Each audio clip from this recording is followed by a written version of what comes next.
So, welcome everybody to the webinar. Yes, you can reverse your chronic diseases. And this is for you to learn some of the basics and understand how it works. So, many of you will have been told that there's nothing you can do. Chronic diseases are called chronic because they are forever, and all you can do is manage, and they will get a little worse. But you just take your medicine, you take your pills, and do your treatments, and that's it. That's all you can do. And I'm sure that you have been told this perception or this perspective of the medical industry. Now, how come I can just say, yes, you can? We want to look at that and we want to see if we can get you kicked off in the right direction. And I have many ways to help you get going and get to the best possible body you can have. A little bit about me. I just got back from a little run, just a couple of miles. I'm 73 years old. I'm still a little flushed in the face from my run, but that's what we can do. And there's no ache, there's no pain, there's no pills. So my goal is to remain pain-free and pill-free for the rest of my glorious years, right? And I think there could be many if I don't get run over by a truck. So how am I so confident that it can be done? Well, there's always a story, right? There's always an experience that kicks us into gear, so to speak. In my case, I was born with a hole in my heart and I was always sick as a kid. And, you just make the best you can of what you have. But because I was always curious, I always lived with, oh, well, I'm just weaker and sicker than others. That's just what it is, but I'll make the best of it anyway. But then at 50 years old, I had a stroke. And that was kind of like a death experience. Any of you have had those where you're like, oops, looks like it could be over, right? And you're kind of out of the body and you kind of think, oh, this is what it is. It's over, it's done. And then some of us have had the experience that, oh, you can actually yell at yourself and say, no, it's not over. I want to get back into that body. I want to get back into life. In my case, I had young children. I had my children late at 40 and 42. So at 50, they were still kids. So they needed me. And in that moment, there was this realization, oh my God, I know that it can be done. I know that there's a lifestyle that gets me to totally good health, in spite of this heart issue, in spite of the fact that we are not born perfect, right? Nobody is. Well, some people think they are, but it may not be the case. So I researched and learned and studied and experimented, but I already knew that there's one way that guarantees the best nutrient-dense diet and the best environment that we can give ourselves, and exercise and air and breathing. So I put myself into my own program that I developed. Now, there's one other thing I want to say about that. There were already some people working with raw food. Victoria Butenko, I was reading and meeting and studying, for example. And there were others, but their food was often so bland. I really didn't like it. So I was a foodie. So I said, I can do this and make things tasty. Any of you foodies? Any of you love delicious? So let us combine the joyfulness, the fun of getting healthy with the joyfulness of having tasty food and a vibrant life. So, of course, then I developed a program for clients and studied with people from whom I learned how to run an online business and learned to put a structure to how you get your disease reversed. And there's some beautiful, beautiful client stories of mine. I'll just give you a couple. One I love very, very much because it was just so surprising, even to me. I had met a gentleman, a filmmaker, online because he was recommended to me as a brilliant mind with insight into how the world runs and all of that. And he was on one of my summits. And one day he called me and said, Johanna, I need you. The doctor told me I'm going to keel over and not come back. And I picked him up. He was a state over. He was going to stay in my guest room and do an in-house recovery.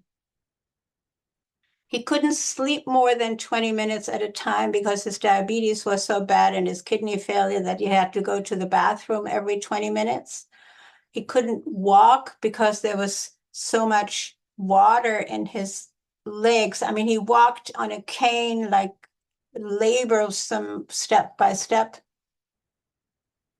His back was in constant pain because of arthritic elements that were the result of a spinal injury years before. So there was rheumatoid arthritis in his joints as well.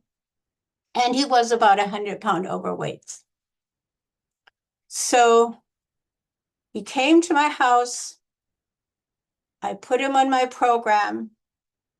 And 4 days later, 4 days, it still boggles my mind. He said, I want to do a testimonial. So he set up his camera and, the whole set. He's a filmmaker, right? So, and he tells me that testimonial exists. He tells me, just 4 days in, he has slept a couple of hours at a time. He's been walking up and down stairs. He's been walking around the block very slowly, and with help. And he just feels like, and he's already lost in 4 days, 10 pounds. Of course, a lot of that is water when you're that much overweight and your kidneys are failing. You're gathering a lot of water in your legs and in your limbs. So 10 days later, he was walking a mile. I don't remember how many pounds he lost.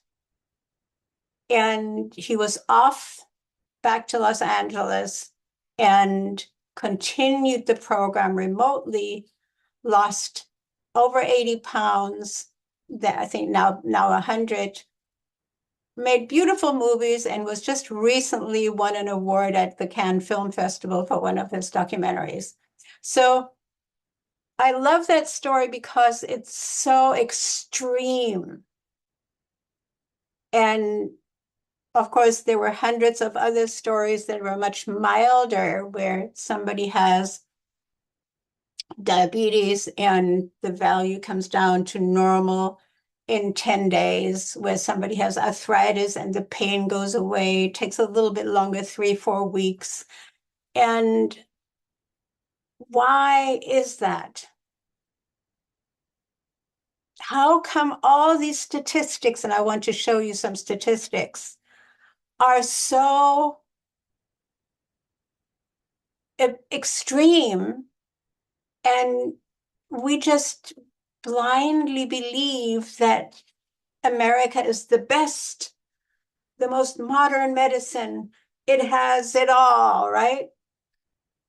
Has great longevity. And then we see how people live over 50. And I want to show you some statistics. Actually, I'm going to start with the incredible cost of being sick. Now, a lot of that we don't see when we are in a regular insurance. When I was working for corporate America, so to speak, even in the 90s, I was already paying $1,500 a month for me and my two small children. I never used it because I already didn't go to doctors. In the early 2000s, I should say, rather than 90s. And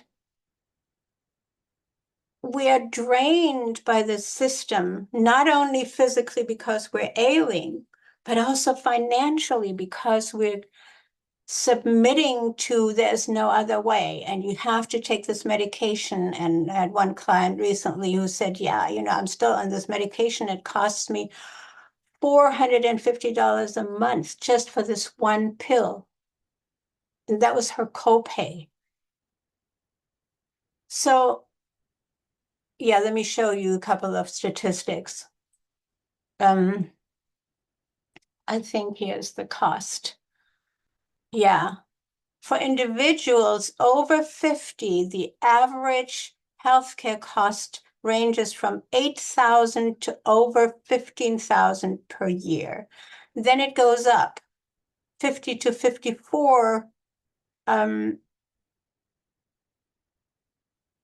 oh wait, so I guess the first statistic is for everything, right? It starts 50 to 54 with 6,000 to 9,000.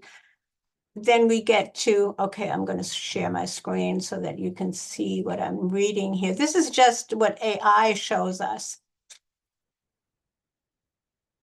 See, here in the beginning was the overall. Then we see age 50 to 54 is somewhere between 6 and 9,000. Ages 55 to 65, we're looking at 8,000 to 13,000. And then it just keeps going up. And look at this.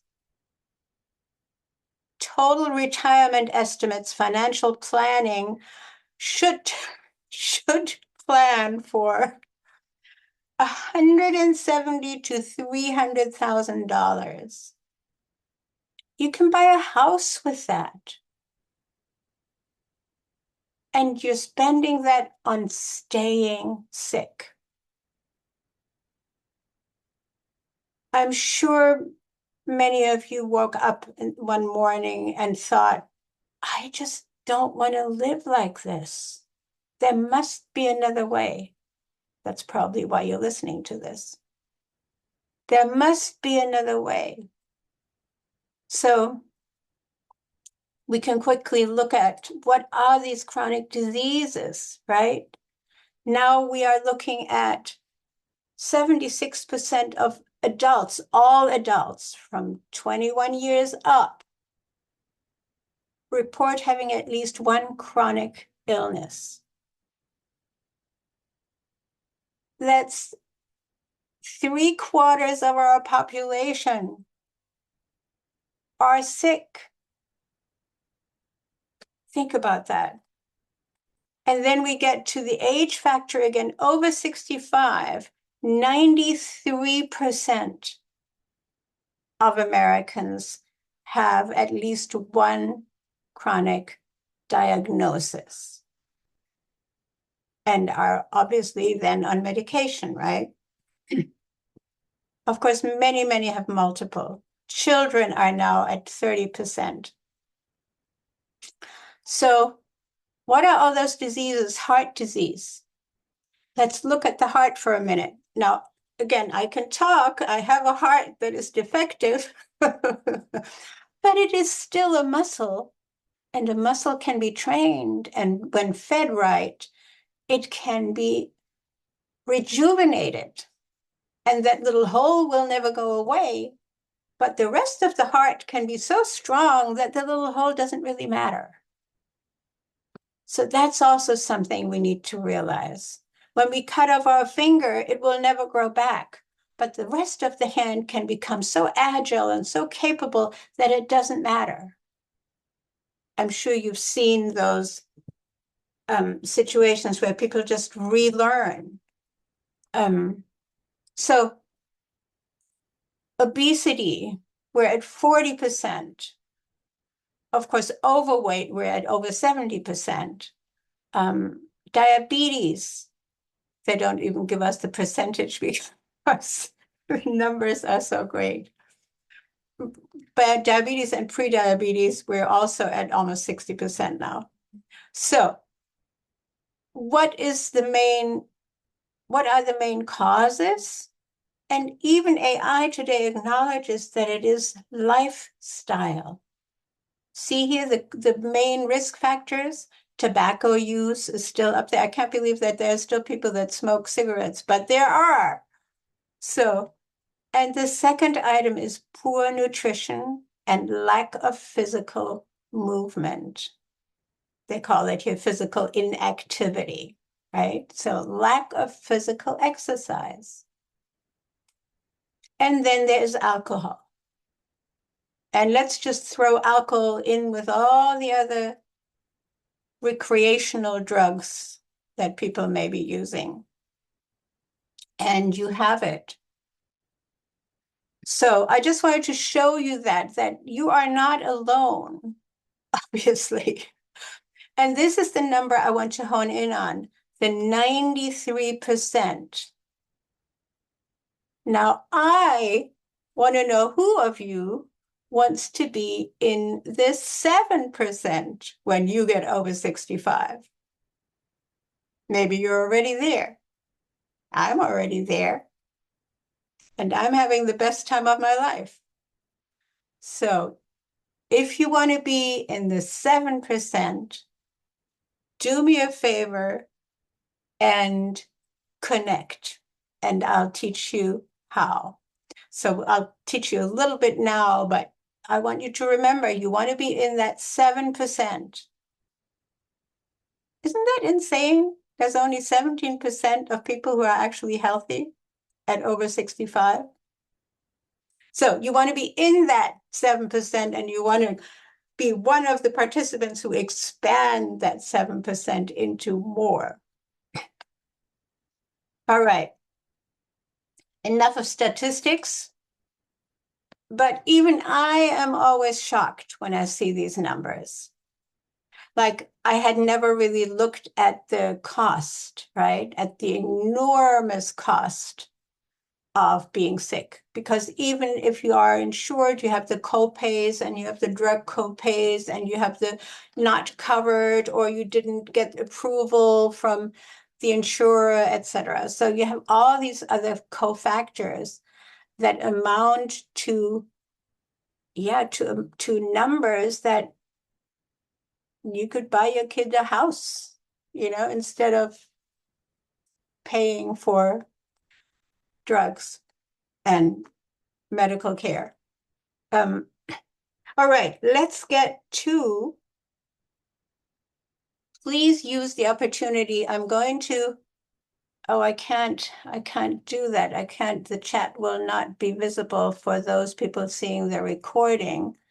I want you to connect with me. Go to my website to connect with me if you want that. So that's what we're going to do instead. We're going to just go to my website, and you can connect via the contact button there. let me just pull that up so you can see it actually on screen. It's johannasrawfoods.com.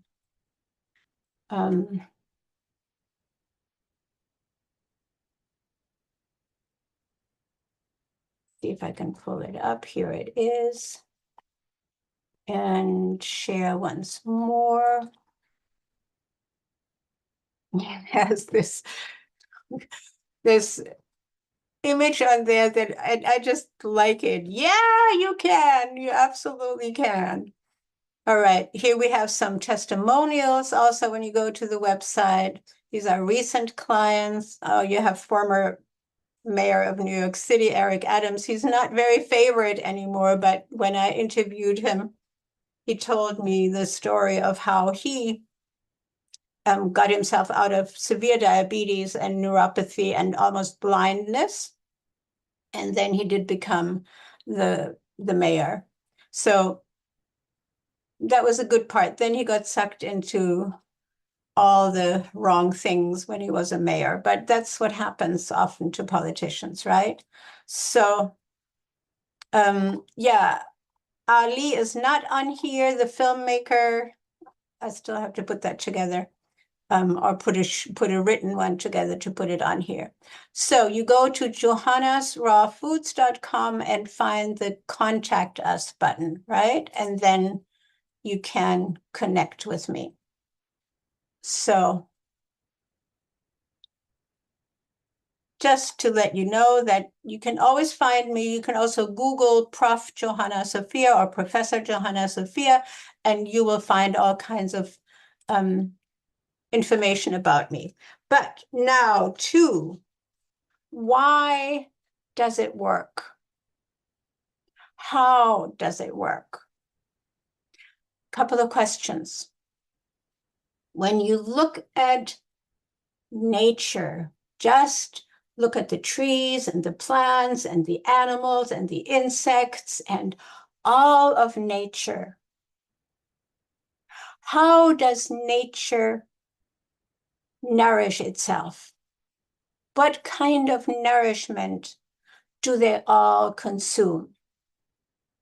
Different kinds, of course. Insects, I mean, bees eat nectar from flowers, right? And deer eat grass, and elephants eat big leaves and, entire trees. And all the other animals eat all kinds of food that is according to their species. And then I always ask, well, how do they eat their food? In what state do they eat their food? And the answer is always, everybody can come to that answer by themselves. All living things nourish themselves with other living entities, other living things, we could say, right? So all of nature feeds itself with raw food, period. So if you think that this here, this part, the skin, this body is also part of biology, which of course it is, then this biology needs the same nourishment that everything else needs to rejuvenate itself, to renew itself, to fix everything. We may all have learned that cell reproduction continues throughout any kind of life cycle, right? Why my skin is shiny and fresh is because it literally rejuvenates itself, especially when we also exercise. Like I told you, I was just running, and you sweat out stuff that the body doesn't need, and you inhale via your skin pores. For example, especially if you run under trees, which is what I do, in the woods, you inhale live energy and actually bacteria, etc., from the air around you, especially when there is other natural elements around you. So, and if I want to be really well and really healthy, I consume living foods, which means you got the answer. I don't need to tell you, right? And if I don't have enough of living food, my body starts to fall apart. Now, why does everybody fall apart somewhere else? Because we all are born with weak spots. Why does one person get arthritis? The other person gets diabetes. The next person gets liver failure. The next person gets kidney failure. The next person gets heart disease and strokes. And the next person gets arthritis, I already said, migraines and autoimmune diseases and so many other diagnoses. Because the body fails where the weak spots are. Like if I weren't training my heart, that would probably be the place where there would be more failure. So think about it. Where are your weak spots? Where do you need to give your body extra energy to replenish, to fix, to reorganize, to rebuild the cell tissue around the body? For example, you're told that cartilage never renews, right? And it may not be exactly like it was when you were 20, but yes, it does rebuild. You got to try it. Some people need to try it to believe it, or need to do it to believe it. And what else can you say about the biology in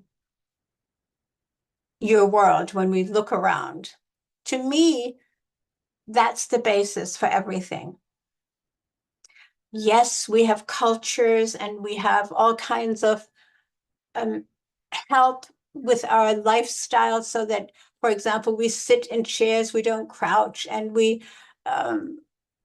have cars so we don't need to walk long distances or ride on horses, etc., etc. So there's a lot of wonderful technology that we have invented, but at the same time, we have neglected the fact that our biology needs extra energy to handle all that technology, especially now with this additional electromagnetic field energy that is kind of heavily impacting our own energetic field. So is it all about just a thing in your diet that can fix it? Like many people come to me and they say, well, I'm already taking turmeric and ginger, and yeah, I think it's working a little, but not really. Why is it not working? Because no one remedy can override the rest of your lifestyle. And like we said, these are all lifestyle diseases. Only a change of lifestyle can reverse them. Make sense? So while we're hoping for that special remedy, I have to say, unfortunately, that's not going to go. And the lifestyle you need to make it work is, of course, more than just a diet, especially in the healing phase. I was just listening to a health coach who works with a sort of an elimination diet approach. And she was saying, you got to be radical. You have to be radical. I'm not saying you have to be radical. You just have to do what makes sense. So what makes sense in terms of how nature works, how biology works, is living foods and all the other modalities that have to do with a healthy lifestyle. What else is a healthy lifestyle, you may ask? Your body needs oxygen. Again, when you walk or run under trees or in the fields, not in a glyphosate field, not in a field where something has been sprayed, right? But in healthy nature, you will, of course, get extra oxygen from the plants around you. Even in your house, plants will enhance the air. We all know that. You can't see mine because they're all on this side where the windows are. So we need good oxygen. So we need to learn how to breathe better. Then we need, what else do we need for a healthy lifestyle? We already said exercise. So more breathing, more oxygen. We need exercise, meaning muscle training. Walking is always the first thing to start. If you're already working out, make that workout as healthy as possible. Again, under trees is always better than in the basement. So what else do we need? We need good sleep. How do we get good sleep? Well, how did Ali get good sleep, the filmmaker who could only sleep 20 minutes at a time? By getting your organs to function so that everything functions without interrupting your sleep, because the body naturally wants to sleep and it will sleep. I just finished one of my classes and one of the clients was saying, guess what, Johanna? I slept 8 hours last night. That hasn't happened in decades. So it just happens because your body wants to get there. You don't have to take sleeping pills or extra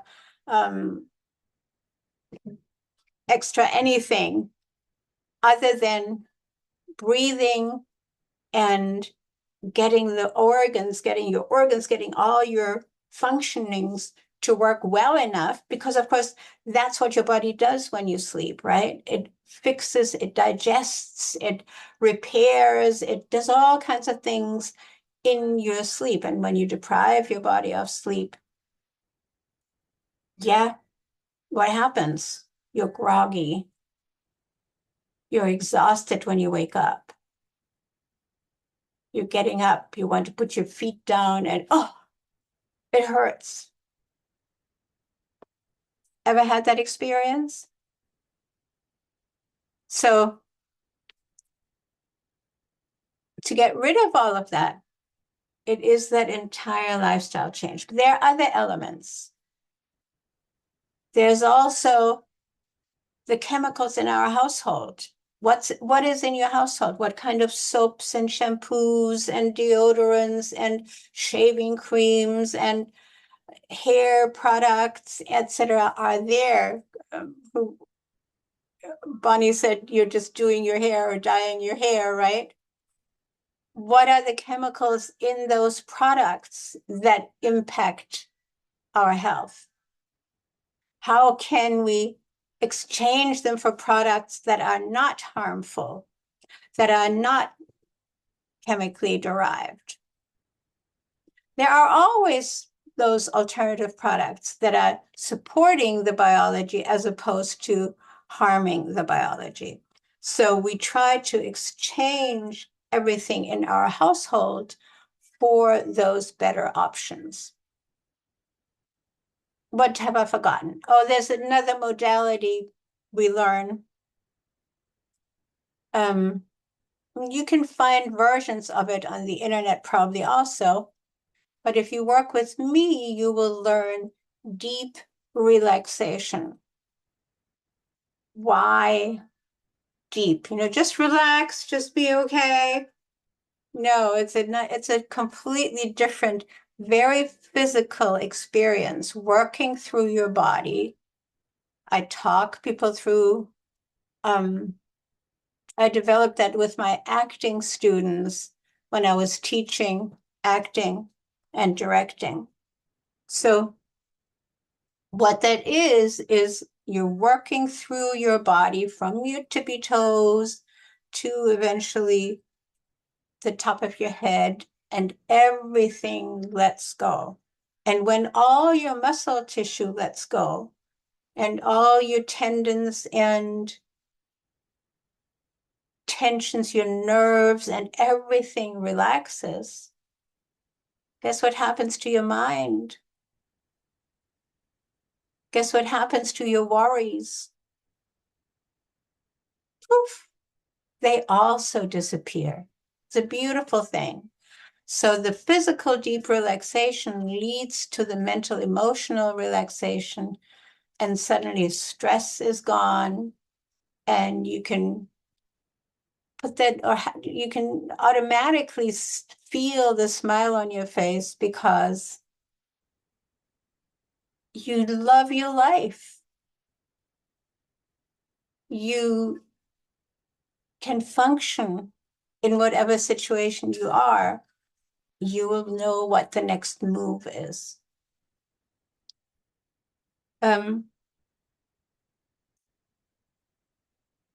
So working on the biology to make the mind and the emotional side also work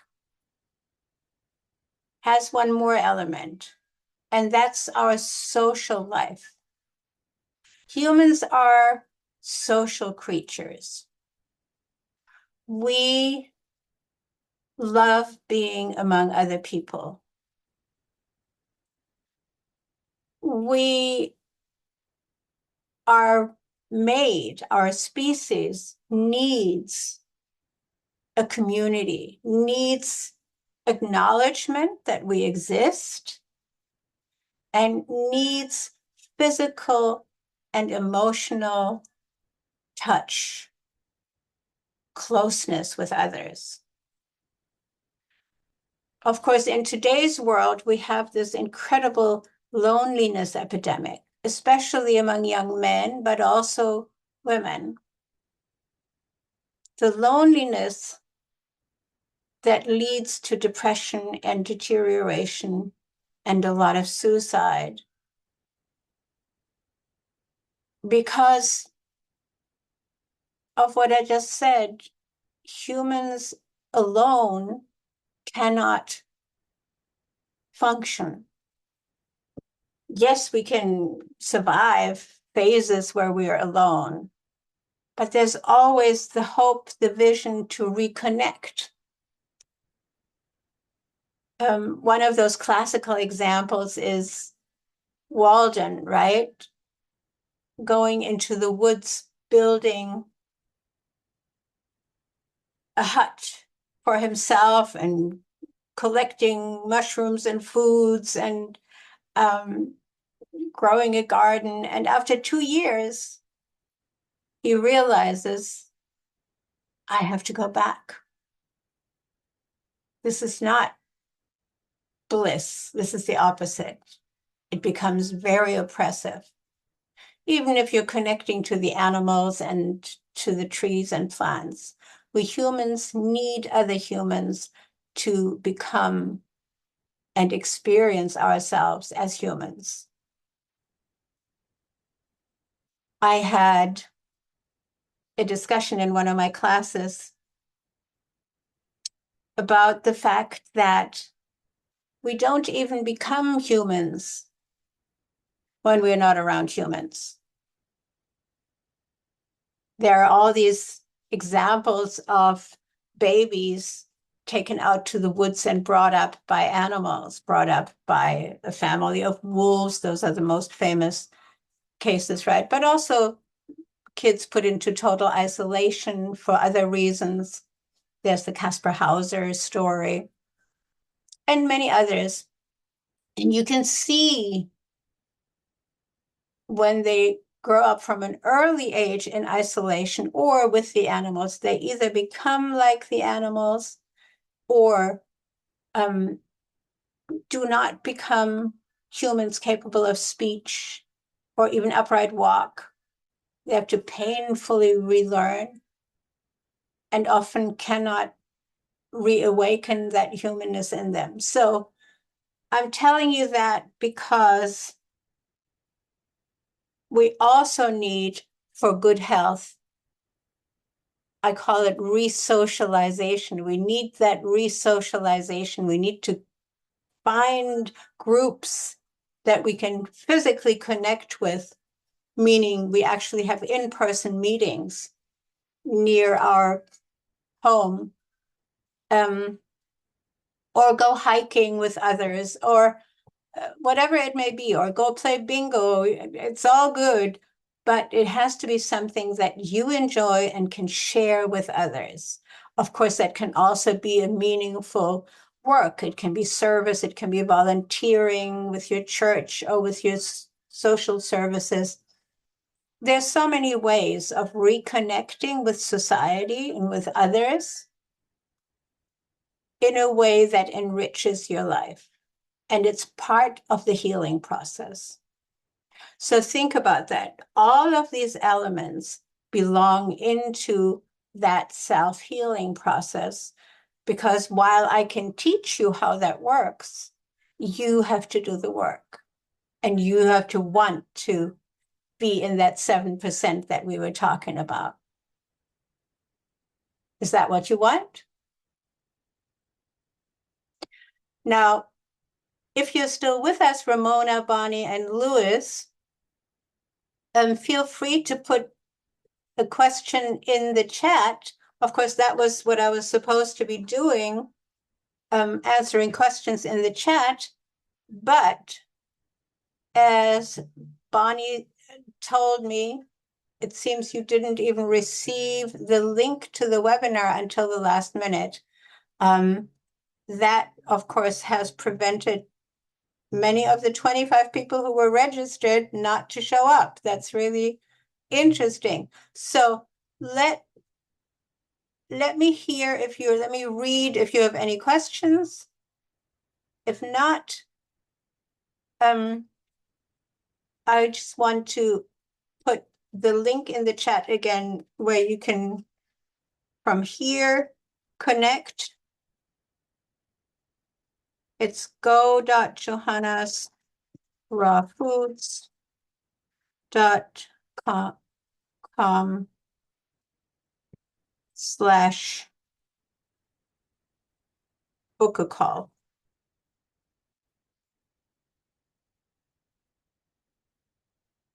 If you don't have diabetes, you can also use the link that I'm putting now, that instead of book a call has start, and then you get a free download of my raw chocolate book.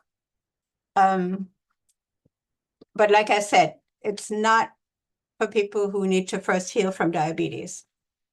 Okay, let me do that also.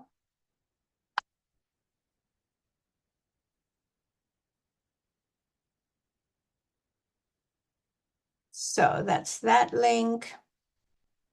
So you might want to copy those and use them to set up a direct talk with me.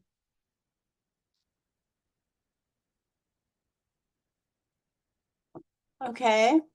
All right, the protein question. I'm glad you're asking because I thought we already had that down.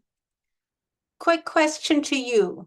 Where does the elephant get the protein? Where does the rhinoceros get the protein? Where do all the big apes and gorillas get their protein? Quick answer. What do they eat? Leafy green stuff. Mostly green stuff.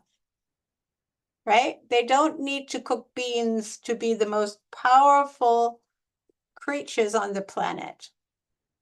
So one of my colleagues, Dr. Milton Mills, will say, you can hear him say that in the documentary, What the Health, he will say, how often do I have to tell you all proteins are made by plants?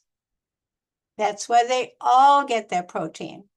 And lions and wolves just get it secondhand through the prey they consume.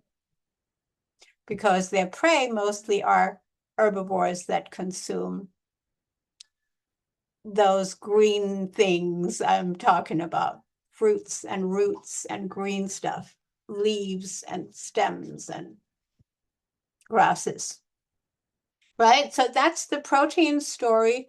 And yes, I also have wonderful raw sprouted chickpeas, sprouted lentils, etc. Very high density protein plants. But even if we didn't use those, we still get loads of protein from leafy greens raw.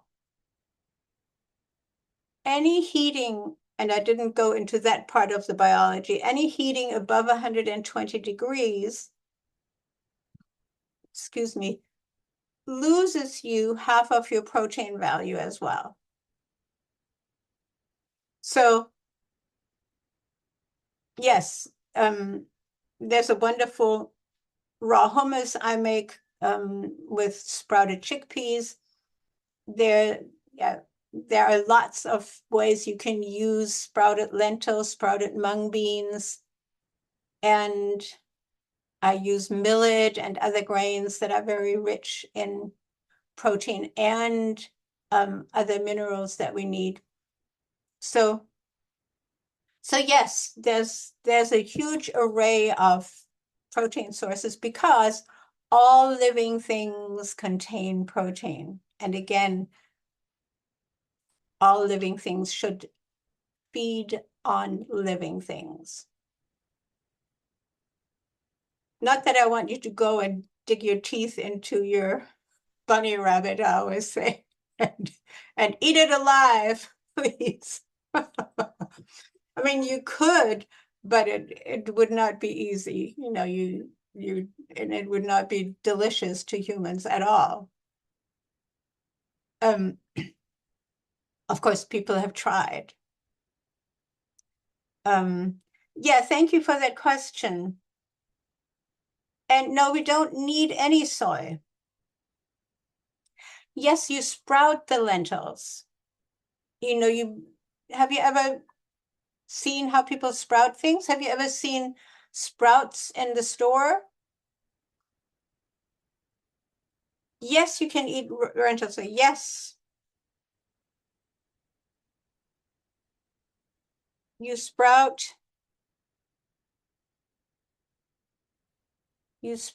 the lentils. Do you want me to explain how sprouting works, or do you want to just Google it? Sprouting works by putting raw lentils into water, so that they're just covered with water overnight, and then you pour off the water and let them sit, rinsing them once a day, not leaving them in water anymore, but rinsing them once a day or twice a day if you are in a very hot climate. Until little roots come out, and then the first little leaves come out, and then they're delicious to eat. Actually, they're delicious to eat and soft and crunchy just when the root comes out. Do you want me to show you? Yeah, we used to have these chia, what did we call them? Chia seeds on a hedgehog, right? On a hedgehog, of course, not a real hedgehog, on a hedgehog made out of ceramic or something, right? We would put chia on, and then they sprout these little green sprouts. Yes. Pumpkin seeds, I have not been able to sprout pumpkin seeds, to tell you the truth, but I just recently made a delicious raw pumpkin seed cheese, like yes, you can eat pumpkin seeds raw. Of course, you know, they're offered as snacks, right? Just don't use the roasted ones, use the raw ones. Yes, you see them in the stores, especially in health food stores. If health food stores are big enough, they have a bulk section, and then you can get them by the pound, and it's incredibly cheap protein when you think about it, you know? And you sprout them, you put them on your salads, you put them on your sandwiches, or of course, if you want to do the real raw healing protocol, then your sandwich, the bread of your sandwich would also be raw. It would be a dehydrated raw bread. And of course, my clients have all the recipes for that. You need a dehydrator. And yeah. Any other questions?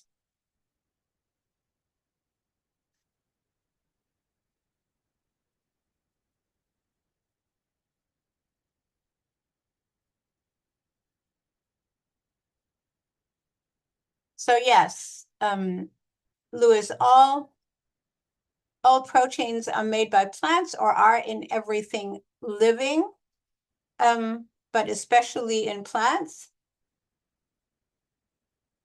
Okay, so you found sprouted pumpkin seeds. Are they actually sprouted, or are they just soaked and dried again? Because they call that sprouted, but they're not actually having a little root and leaves growing out of them, right?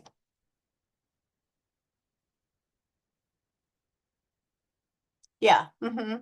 Yeah. They will have those that are soaked and then re-dried, dehydrated. So, and that is done so that the life force in your seeds awakens. All right, guys, we are coming up to the finish line, and I want you to know that I'm starting a new class next week. It starts on Monday at 1 p.m. Eastern time, so that would be 10 a.m. Pacific time, and you can figure out everything in between. And if you are in Europe, that will be at 7 p.m. Central European time. I know that a couple of European people were signed up for this webinar. But this, of course, is a very late time for them. So they would be, for them, it would have been 1 o'clock, and it would now be almost 2 o'clock a.m. for them. All right, so you know what to do. You can connect either via my website or via these links. Yeah, that I'm going to send to everybody also when I'm sending out the recording of this. All right. I look forward to seeing you soon. Join the next class. There's always a way to figure out how you can do it, but you got to decide to really do it. Like I said earlier, you got to be radically decided to get healthy, and then you will. Guaranteed. Ciao. See you soon.